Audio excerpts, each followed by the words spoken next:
VNR gold and diamonds సరుకు తక్కువ బంగారం ఎక్కువ. ఇప్పుడు మన వైజాగ్ లో July 24th grand opening. But ఇండస్ట్రీలో మనం కొంచెం సెటిల్డ్ గా హంబుల్ గానే ఉండాలి కదా, లైక్ కైండ్ ఆఫ్ అలా. అంటే సిచ్యువేషన్ బట్టి అంటున్నా, ప్రతి వాళ్ళ దగ్గర మనం ఇట్లా ఉంటామని అంటే అవ్వదు. పద్ధతిగా ఉండాలి, చాలా కైండ్ హార్టెడ్గా ఉండాలి, హంబుల్గా ఉండాలి. సిచ్యువేషన్ బట్టి మనం రియాక్ట్ అవ్వాలి అని అనేదే చెప్పారు. సో ఎలా ఉంది మీకు ఇప్పుడు ఇండస్ట్రీ? అంటే అన్ని స్మాల్ స్క్రీన్ నుంచి ఇప్పుడు బిగ్ స్క్రీన్కి వెళ్ళారు, మంచి మంచి ప్రాజెక్ట్స్ చేస్తున్నారు, మంచి క్యారెక్టర్స్ చేస్తున్నారు. అండ్ ఎలా అనిపిస్తుంది ఇండస్ట్రీ? స్మాల్ స్క్రీన్కి బిగ్ స్క్రీన్కి ఏమైనా డిఫరెన్స్ ఉందా? It's all the same?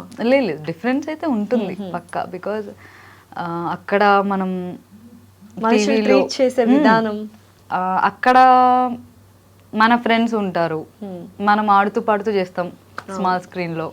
But ఇక్కడ వచ్చేసరికి మనకంటే సీనియర్స్, లెజెండరీస్ ఉంటారు. అంటే కొంత సీనియారిటీ అది ఉంటుంది, చూపిస్తారు కదా మన మీద. సో ఒకసారి వెళ్ళి మాట్లాడే వరకు ఆ భయం ఉంటుంది బిగ్ స్క్రీన్లో.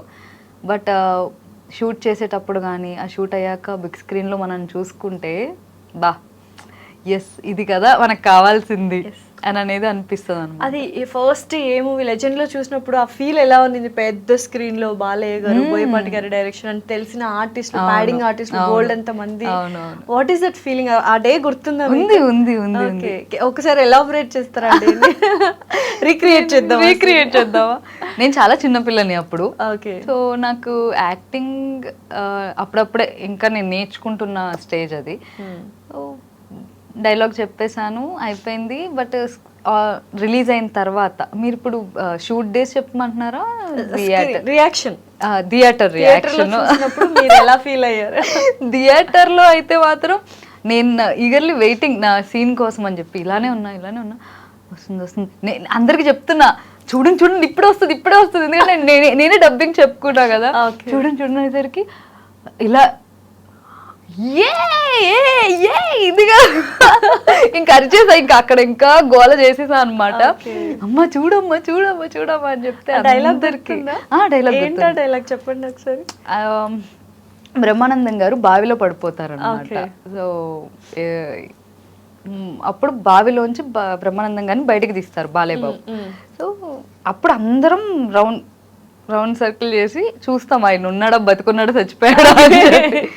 అప్పుడు ఉంటుంది అనమాట, అంకుల్కి 500 నరాలు స్పందిస్తున్నట్లున్నాయి, యోగా చేస్తున్నారు. లేదు నాకు తెలీదు, అంటే అది కూడా బోయపాటి గారు సేమ్ ఎలా యాక్షన్ చేయమన్నారు అలాగే చేశా. ఆయన కరెక్ట్ గా చాలా మంది డైరెక్టర్స్ యాక్ట్ చేసి చూపిస్తారంట కదా. బోయపాటి గారు చాలా స్ట్రిక్ట్. అక్కడ ఆయన ఏమనుకుంటున్నారు అదే రావాలి, లేదంటే కనుక సింగిల్ టేక్ లో అయిపోయింది. సింగిల్ టేక్ లో అమ్మా సూపర్ అన్నారు. నాకు అది ఓకే, అమ్మాయితో ఎక్కువ టేకులు తీసుకోలేదు అనుకున్నాను. ఓకే, సో అలా అంటే అదొక ఫీల్ స్క్రీన్ మీద చూసుకున్నప్పుడు. So coming back to Jabardasth, ఏంటి అంటే అక్కడ కొన్ని అందరూ అప్పట్లో జబర్దస్త్ అనగానే లేడీ గెటప్స్ ఎక్కువగా ఉండేవి, అందులో మీరు రావడం జరిగింది. సో ఆ డిఫరెన్స్ ని మీరు ఎలా ఓవర్కమ్ చేశారు? అంటే అనేవాళ్ళ లేడీ గెటప్స్ అప్పుడు నువ్వెందుకు వెళ్తున్నావు, నీకు అవసరమా అని అనేవి చాలా వినిపిస్తూ ఉంటాయి. అండ్ జబర్దస్త్ అనగానే చాలా మందికి అది ఒక లివింగ్ అయిపోయింది, చాలా మందికి బ్రెడ్ అండ్ బటర్ ఇచ్చింది, ఫ్రమ్ గెటప్ శ్రీను గారి దగ్గర నుంచి ఎవ్రీవన్. బట్ ఏంటంటే అదే లేడీ గెటప్స్ అప్పుడు మీరు ఎంటర్ అవ్వడము ఎలా అనిపించింది? సో నాకు ఫస్ట్ అసలు అంటే మేము చూస్తూ ఉండేవాళ్ళం ఇంట్లో కూర్చొని, అసలు 9 అవ్వగానే 9:30 అవ్వగానే ఉండేది కూడా ఆడియన్ గానే, రే బాగుందిరా స్కిట్లు భలే ఉంటాయంటే చూద్దాం. ఎందుకంటే అప్పుడు నేను చదువుకుంటూ ఉండేదాన్ని. సో నా కెరియర్ ఏంటంటే ఒక పక్క చదువు, ఒక పక్క షూట్ ఉంటే హైదరాబాద్కి వచ్చేసుకునేదాన్ని. బికాజ్ అమ్మ మా కోసం ఇంకా ఇక్కడ ఉండి హైదరాబాద్లో ఉండి షూటింగ్ చేసుకుంటూ మా దగ్గరికి వచ్చేవారు. సో అప్ అండ్ డౌన్ చేసేవారు. సో అట్లా చూస్తూ ఉండగా నేను అమ్మతో షూట్కి వెళ్ళా ఒకరోజు. ఒక మూవీ షూట్, అమ్మ మదర్ క్యారెక్టర్ చేస్తున్నారు. సో తన కూతురు క్యారెక్టర్ రాలేదు, ఏదో కరెక్ట్గా షూట్ డేకి తన హ్యాండ్ ఇచ్చింది. అదే టైంకి మీరు వెళ్ళారు? అదే టైంకి నేనున్నా అక్కడ. ఏందమ్మా ఇట్లా హ్యాండ్ ఇచ్చారు, ఒకసారి ఏమైనా మీ అమ్మాయి చేస్తుంది, జస్ట్ పెళ్లి కూతురు క్యారెక్టరే కదా, పెళ్లి చూపుల క్యారెక్టర్ ఎవరితో, చంద్ర గారితో.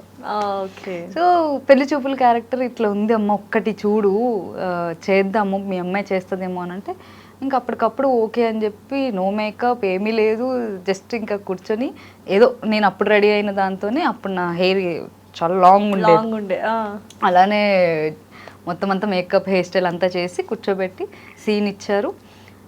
అది 5-6 పేజెస్ సీన్. అది ఆయనకి నాకు కాన్వర్జేషన్. సో నీకేమంటే ఇష్టం, నాకు ఇదంటే ఇష్టం, నాకు ఏ హీరో అంటే ఇష్టం, బికాజ్ ఆయన గే. నేను ఏం అడుగుతానంటే ఇట్లా అడుగుతా, అతను అడుగుతాను నీకు ఏ హీరో అంటే ఇష్టం అంటే నాకు ఇట్లా పవన్ కళ్యాణ్ గారు సంథింగ్ ఇట్లా మెగాస్టార్ అలా ఇష్టం అని చెప్తా సీన్లోనే. అతను ఏమంటే నాకు సల్మాన్ ఖాన్ అంటే ఇష్టం అని అంటాడు. సల్మాన్ ఇదేంటి తేడాగా ఉన్నాడు అని సీన్లో, అది సీన్. ఆ సీన్ నేను సింగిల్ టేక్లో చెప్పేశా. ఈవెన్ ఆయన డైలాగ్స్ కూడా నేను గుర్తు చేస్తున్నా. సో ఆయనకి ఇంకా నా మెమరీ పవర్ నచ్చి స్కిట్ చేద్దామండి, మీ అమ్మాయిని పంపించండి అని అమ్మని అడిగారంట. అప్పటి వరకు లేరు, మా అమ్మాయిని ఎలా పంపిస్తానండి, వద్దు లేడీ గెటప్లు చేస్తారు, అసలు ఆ షో అది వద్దు అని చెప్పంటే మా అమ్మగారు రోజా గారికి కాల్ చేశారు. రోజా గారు చాలా బెస్ట్ ఫ్రెండ్ అన్నమాట. సో అందుకని రోజా గారు, నేను ఉన్నాను కదా, నువ్వు పంపి, ఒక స్కిట్టే కదా ఏమైతుంది, నువ్వు పంపి అని రోజా గారి వల్ల అలా ధైర్యం, రోజా గారు మీరు ఎంట్రీ ఎస్. సో ఆ ఫుల్ సపోర్ట్ అన్నమాట. ఏం కాదే పర్లేదు రాని, నేను ఉంటాను కదా అనేసరికి ఆ ధైర్యంతో నేను వెళ్ళా. మా డాడీకి అయితే అస్సలు ఇష్టం లేదు, ఆబ్వియస్లీ ఉండదు. అప్పటి వరకు అమ్మాయిలే లేరు, నువ్వు ఎట్లా పంపిస్తావు, అది ఒక డబుల్ మీనింగ్ ఉంటాయి, నీకేమనుకుంటున్నావు నువ్వు, అది ఇది అని అంటే, దేవుడి దేవల్ల ఇప్పటికొచ్చి ఆ స్కిట్లో ఎప్పుడు నా మీద డబుల్ మీనింగ్ అనేది రాలేదు. అవును, అన్ని చెక్ చేసుకుంటే ఇప్పుడు చూసే వాళ్ళు కూడా చెక్ చేసుకుంటే రాలే. అంటే మీరు మేబీ మీరు అలా మిమ్మల్ని అలా చూపించకూడదు అని అనుకొని ఉంటారు కాబట్టి. అప్పుడు నాకు ఫస్ట్ స్కిట్ లో ప్రతి ఒక్కరు షాక్ అయ్యారు, ఏంటి అమ్మాయి వచ్చింది లేడీ ఫస్ట్ లేడీ నేను. ప్రతి ఒక్కరు అక్కడ నుంచి చాలా మంది ఎంట్రీ ఇచ్చారు అండ్ చాలా మందికి లైఫ్ వచ్చింది. రోహిణి గారికి కావచ్చు, చాలా మంది చిన్న ఇన్ఫ్లుయెన్సర్స్ కూడా మంచి లైఫ్ వచ్చింది. ఏం చెప్తారు అసలు జబర్దస్త్ గురించి ఒక మాటలో మీరు చెప్పాలనుకుంటే? అది మీకు లైఫ్ ఇచ్చింది, అది టర్నింగ్ పాయింట్ నా లైఫ్ కి. బికాజ్ నేను జబర్దస్త్ ముందు కూడా నేను మూవీస్ చేశాను, సీరియల్స్ చేశాను, బట్ అది సత్యశ్రీ అనేది తెలిసింది, తన యాక్టింగ్ తెలిసిందంటే అది నాకు ఒక ప్లాట్ఫామ్, అది నా ఇల్లనే చెప్పాలన్నమాట. డెఫినెట్లీ. బికాజ్ నా కెరియర్ గ్రోత్ కానీ, నేను ఎప్పటికీ నేను మల్లెమాలకి కానీ, మా గురువు చంద్ర గారికి అండ్ రోజా గారు, నాగబాబు గారు, మా డైరెక్టర్స్ నితిన్ భరత్ గారికి, మల్లెమాల మొత్తం యాజమాన్యానికి అందరికీ నేను ఎప్పుడు రుణపడి ఉంటా. బికాజ్ అది లేనిదే ఇప్పుడు ఈ సత్యశ్రీ ఈ సీట్లో ఇలా కూర్చునేది కాదు. అది మాత్రం నేను ఎప్పుడు ఆ గ్రాటిట్యూడ్ ఉంటుంది నాకు. సో ఎప్పుడైనా అనిపిస్తుంటుందా సెట్ కానీ ఆ టీమ్ అదంతా మిస్ అవుతున్నాము, మళ్ళీ ఒక్కసారి చేస్తే బాగుండు? అవును, అంటే నేను తర్వాత కూడా చేశాను, బుల్లెట్ భాస్కర్ గారు స్కిట్లో చేస్తూ వచ్చేదాన్ని. బట్ ఈ మధ్య కాలంలో ఏమవుతుందంటే మూవీస్కిను ఆ డేట్స్కి క్లాష్ అవ్వడం వల్ల ఉంటే అక్కడే ఉండాలి, లేదంటే ఇటు. అవును. సో నాకేంది కొద్దిగా రెండు పడవల మీద ఎందుకు కాల్ వేయడం, ఉంటే ఒకదాని మీదే ఉందాం, అది నా పుట్టిల్లు, నేను ఎప్పుడైనా వెళ్ళొచ్చు. సో ఎప్పుడైనా ఆల్వేస్ వాళ్ళు వెల్కమ్ గానే ఉంటారు. సో కాబట్టి ఇంకా నో ప్రాబ్లం అని ఉంది. సో అక్కడ ఆర్టిస్టులను చూస్తే జబర్దస్త్ ఆర్టిస్టులు చాలా మంది they are like in very good position. ఎలా అనిపిస్తుంది ఎప్పుడైనా మీరు గెట్ టుగెదర్ చేసుకోవడం అట్లా ఉంటుందా? ఉంటుంది. చాలా మంది మేము అప్పుడప్పుడు కలుస్తూ ఉంటాం. సో కాబట్టి చాలా హ్యాపీ అనిపిస్తుంది. బికాజ్ అక్కడ నుంచి మేము ఇప్పుడు బిగ్ స్క్రీన్కి చాలామంది మా టీమ్ లీడర్స్ కానీ, నాతో ఉన్న యాక్టర్స్ కానీ ప్రతి ఒక్కరు ఇలా స్క్రీన్ మీద కనిపిస్తూ ఉంటే ఎస్ హ్యాపీ, మేమేమనుకున్నామో అది రీచ్ అవుతున్నాం అని అనేది. ఎందుకంటే మేము అక్కడ కూర్చున్నప్పుడు లేదురా మన కెరియర్ ఇది కాదురా, మనం ఇట్లా చేయాలిరా మూవీస్, ఇట్లా ఉండాలిరా, ఏ ఆఫీస్ ఉంది ఏంటని ఇట్లా మాట్లాడుకునేవాళ్ళు. నైస్. సో కాబట్టి ఆ సపోర్ట్ ఉంది. ఎక్కడ కూడా ఎవరు కూడా అంటే జెలస్ ఫీల్ అవ్వడం కానీ, ఈ క్యారెక్టర్ వీడికి ఎందుకు వచ్చిందిరా బాబు, లేదంటే ఈ క్యారెక్టర్ దీనికి ఎందుకు వచ్చింది అనేటట్టు లేరు. అలాంటి ఎన్విరాన్మెంట్ లేదు లేదు అసలు లేదు, అక్కడ. చాలా పాజిటివ్, ఎదిగితే హ్యాపీగా ఫీల్ అవుతారు. అయితే ఒక పాయింట్ ఆఫ్ టైంలో అందరూ ఫస్ట్ ఇనీషియల్లో అందరూ జబర్దస్త్ని చాలా ఏమంటారు ఓన్ చేసుకున్నారు, కానీ ఒక పాయింట్ ఆఫ్ టైంలో ఎక్కడో లైన్ దాటేశారు, వల్గారిటీ వైపు వెళ్ళిపోతుంది అన్న టైంలో చాలా మంది నెగటివ్గా మాట్లాడుతుండే. అప్పుడు ఏమనిపించేది మీ అందరికీ, లైక్ ఆర్టిస్టులు అందరికీ, ఇంక్లూడింగ్ నాగబాబు గారు, రోజా గారు, ఎక్కడో ఆ లైన్ దాటేశారు అన్న థాట్లో అందరూ ఉన్నారు అప్పట్లో, అందరూ కామెంట్స్ కానీ ఇవి కానీ. What is the thought process మీ అందరికీ అప్పట్లో? అంటే నా వరకు అది వచ్చేది కాదండి, ఎందుకంటే నేను నా పని ఏదో నేను చూసుకుంటూ వెళ్ళిపోయేదాన్ని. నాకేంటంటే నా మీద కౌంటర్ వేస్తే నేను ఫీల్ అవుతా. సో షో అనేది, షో ఫార్మాట్ అనేది అన్ని చూసుకునే వాళ్ళు చేస్తున్నారు. అలా అని చెప్పి ఒక ఆడపిల్ల మీద డబుల్ మీనింగ్ వేయలేదు. ఏ రోజు ఒక ఆడపిల్లని తక్కువ చేసి ఆ షో చూడలేదు. సో ఎప్పుడైనా డబుల్ మీనింగ్ వేస్తే అది లేడీ గెటప్స్ మీదే వేసారే తప్ప మా మీద వేసుంటే కనుక మేము అప్పుడు మేబీ రియాక్ట్ అయ్యే వాళ్ళం. మమ్మల్ని ఎప్పుడు అట్లా ఎప్పుడు లేడీస్ ఎవరైతే లేడీస్ వస్తారో, ఈవెన్ ఐ డిడ్ ఆది గారి దాంట్లో నేను కూడా స్కిట్ చేశాను, కేమో కార్తిక్ గారి దాంట్లో నేను స్కిట్ చేశాను. అమ్మాయిల మీద ఎప్పుడు చేయలేదు అనేది ఏముంది.